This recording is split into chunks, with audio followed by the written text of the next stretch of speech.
Hello, my dear friends. We're back again with the third video in our series about the 5 psychic categories. We're here to talk about clairaudience or clear hearing.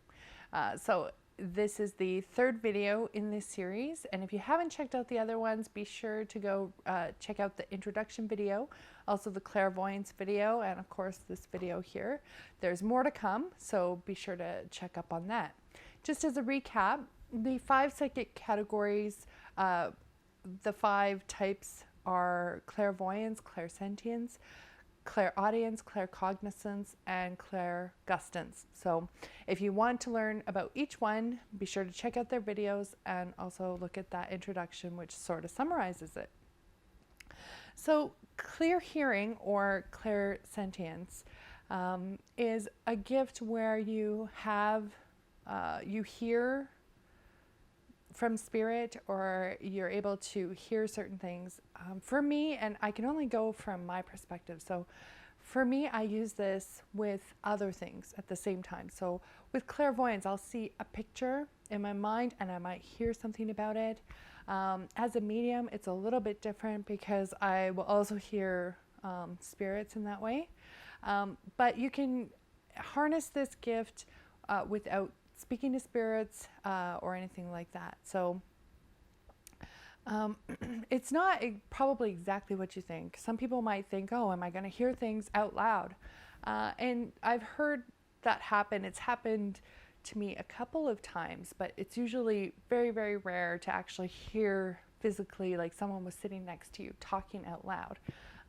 And usually that's just at times when people really need to have a message come through to them. They might hear something out loud which catches their attention, and then they finally start listening if there's a message to be had.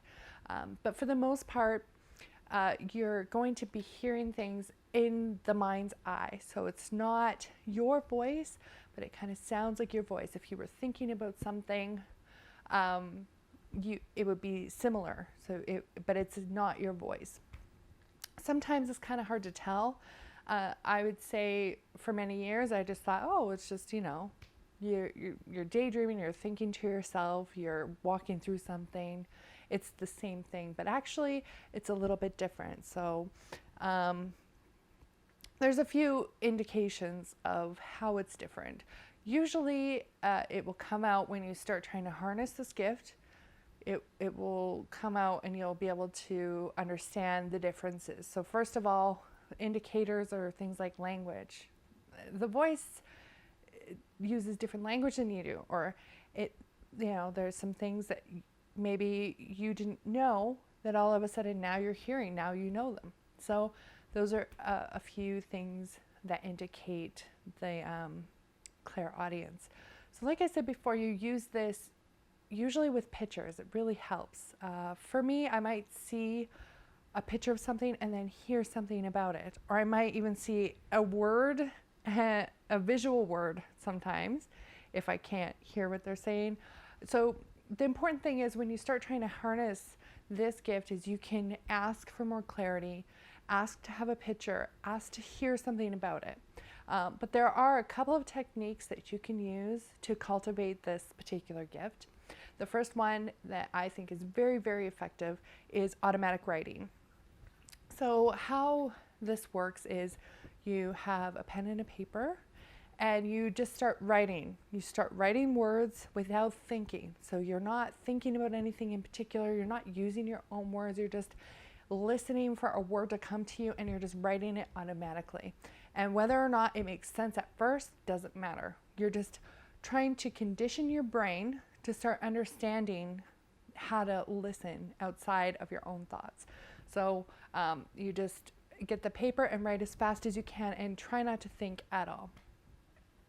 And if you do this on a consistent basis, you're going to start noticing that you're going to get a message.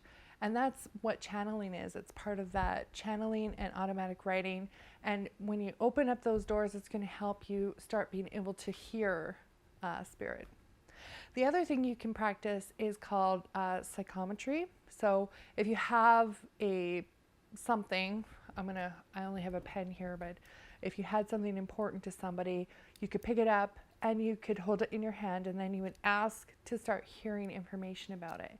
This would be best used in conjunction with the clairvoyance.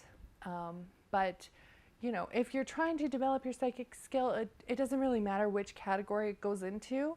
The act of trying to improve it alone is going to unlock those doors for you. So that is clairaudience in a nutshell.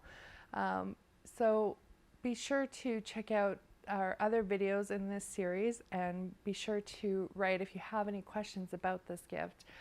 You can visit me online at www.iclairvoyant.ca, and if you haven't already, be sure to subscribe to the channel, and more videos are coming. Thank you. Bye.